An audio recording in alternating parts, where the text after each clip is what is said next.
So hi everyone, welcome back to an another video. और आज की वीडियो में हम बात करने वाले lesson 7 of colonialism and nationalism in India. तो इस पर्टिकुलर हम जो पेपर है आपका जो कॉलोनियलिज्म का, उसके हम 7th लेसन पे आ चुके हैं। और जैसे कि मैं आपको बता चुकी पहले ही कि मैं आपको इस पर्टिकुलर वीडियो सेक्शंस में जो है सिर्फ जो इंपॉर्टेंट क्वेश्चन आंसर्स है उन्हीं को ही कवर करवा रही हूँ एंड ना कि जो एक्सप्लेनेशन है वो।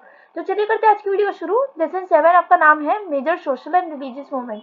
इसमें हम जो मेजरली जो कुछ मूवमेंट्स या कुछ रिलीजियस ऐसे समाज वगैरह के बारे में देखने वाले हैं और जो various social religious reform movements हैं उनके बारे में देखने वाले हैं। जैसे कि अगर आपको पता हो तो एक हमारा है ब्रह्मो समाज, प्रार्थना समाज, Satya Shodhak Samaj, then we have is young Bengal movement. उसके अलावा आप कैसे Arya Samaj, Ramakrishna mission and theosophical society. बहुत बच्चे ये भी बोलते हैं कि मैम इसका सिलेबस प्रोवाइड करा दो, तो ये आपके स्क्रीन पे सिलेबस है, चाहे तो स्क्रीनशॉट ले सकते हो या फिर जैसे भी आपको नोट डाउन करना आप कर सकते हैं। करते हैं वीडियो को शुरू। पहला हमारा इंपॉर्टेंट क्वेश्चन है, what is the significance of defining and understanding social and religious reform movements.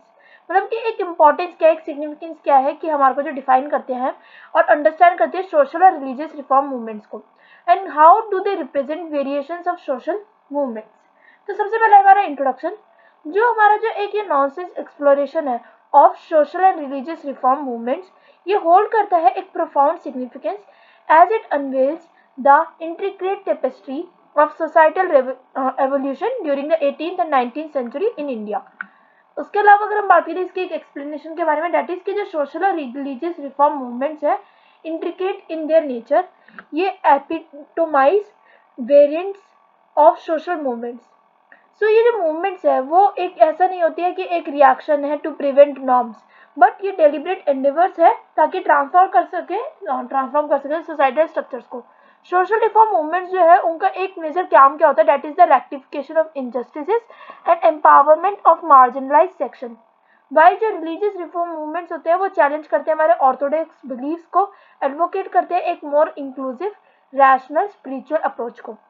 Understanding this variations ये बहुत ज़्यादा इंपॉर्टेंट होता है ताकि हम अप्रिशिएट कर सकें एक डायनेमिक स्ट्रैटेजीज को जो कि एम्प्लॉय करते हैं for the transformative societal changes.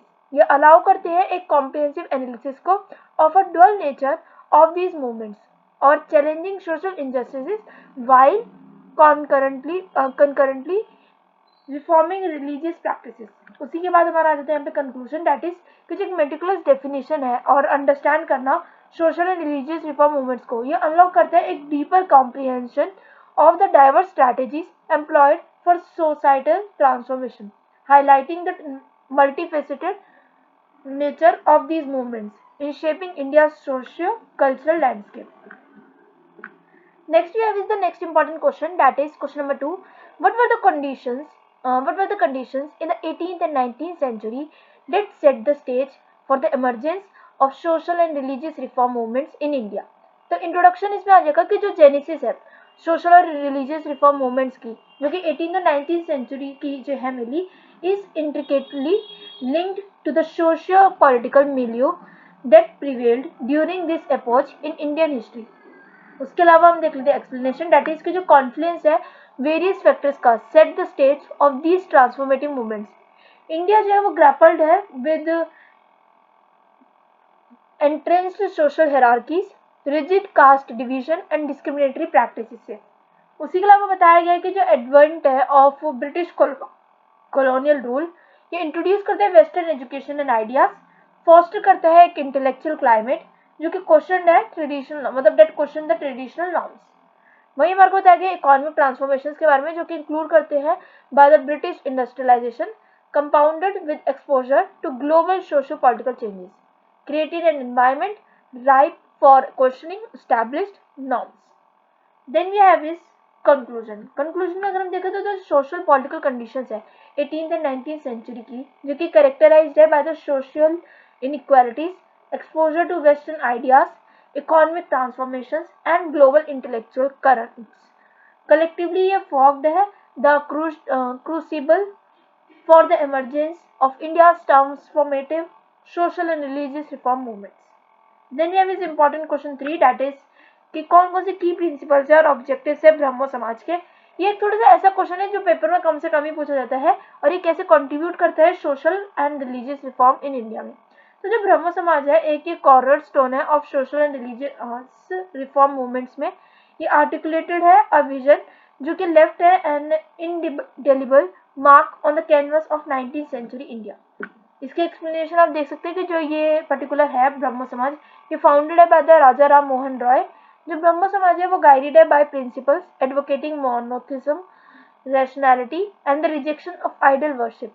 ये जो समाज है वो the Samaj sought to create a form of universal religion based on reason, encompassing the essential teachings and major world religions. Then we have is crucially, जो ब्रह्म समाज है वो actively engaged है in challenging social injustices. It vehemently opposed practices like sati and caste discrimination, endorsing education for women and playing a pivotal role in the establishment of the Hindu College in Calcutta. जो movements है वो emphasis है on reason and rationality, sowed the seeds for a more modern and inclusive interpretation of religious practices.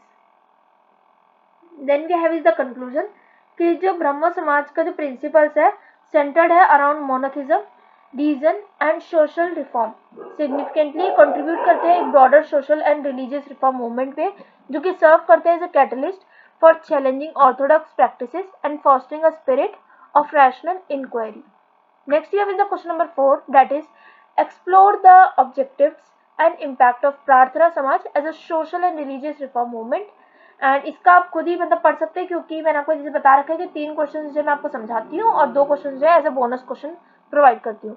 तो ये एक थोड़ा सा important question है क्योंकि प्रार्थना समाज के ऊपर क्वेश्चन जनरली आ जाते हैं पेपर में कि क्या क्या ऑब्जेक्टिव्स होते हैं, इम्पैक्ट है प्रार्थना समाज का as a social and religious reform movement.